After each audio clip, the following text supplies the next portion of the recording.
Hey everyone, this is Josh from Before. I'm here with McFarlane Toys DC Multiverse, Azrael in Batman armor from the classic storyline, Knightfall. I think it's no surprise that we're getting a lot of long-awaited fan favorite characters right at the tail end of Todd's 3-year DC license. I'm thinking right before they renew that license, they want to get sales way up.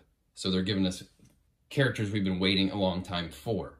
Now this is a gold label figure, meaning it's a store exclusive, Walmart in this case, meaning it's very inconsistent distribution.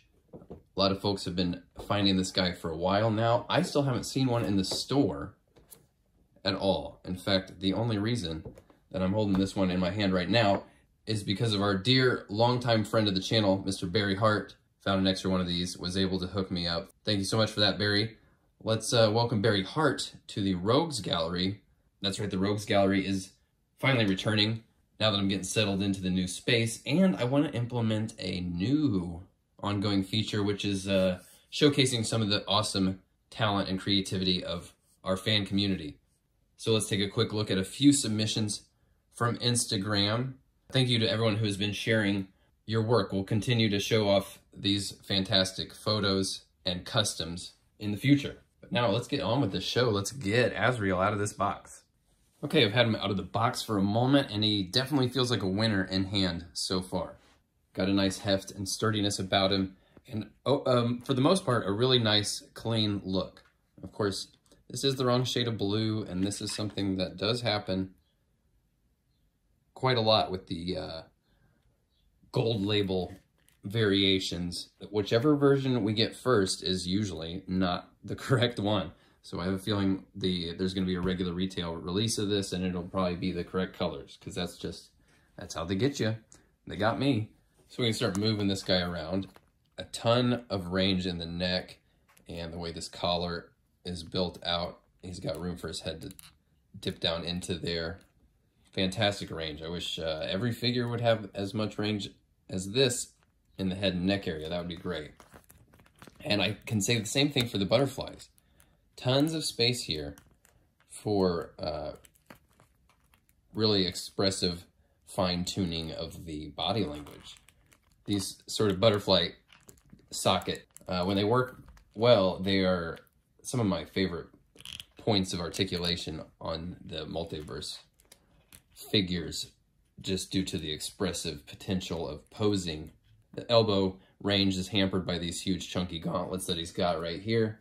Elbow's pretty big carve out and floaty pieces there, compared to the knees, which are fairly smooth, right? I mean, it's not the prettiest thing in the world, but it looks a lot better than something like this, right? I wish they could get the elbows a little more consistently. Great range in the wrists. You can see here, they don't have the sculpted ball joints, they're just the balls, but they meet very high up on the hand there, which is nice. A little bit of a reputation for giving us way too big hands here on these Multiverse figures, and having the ball joint meet further up into the hand is a big help. Pretty good stuff happening here in the torso. So he's got that diaphragm that looks fantastic. It looks like it meets right there with the rest of the torso. You would almost for a second think that maybe there's not even a point of articulation there. Now, there's a little bit of a more noticeable gap here where the belt meets the torso there. Looks like it was kind of cut a little jaggedy and doesn't meet perfectly. But I really love how there's a also somewhat hidden waist underneath that works really well. And we get a bit of forward crunch. It's better than most, but I would like to see them.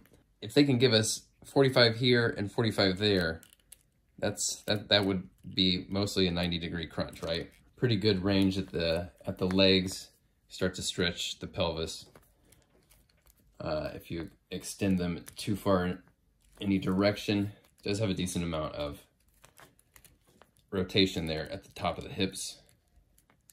The knees, which I pointed out, sculpted ball joint ankles. Those are fantastic to see. And of course, toes. Great looking figure. Really great looking figure. I love the texture here on the pants. The details like his pointy spikes and his clawed fingers, you know, they don't quite have the crispy points that we would like to see.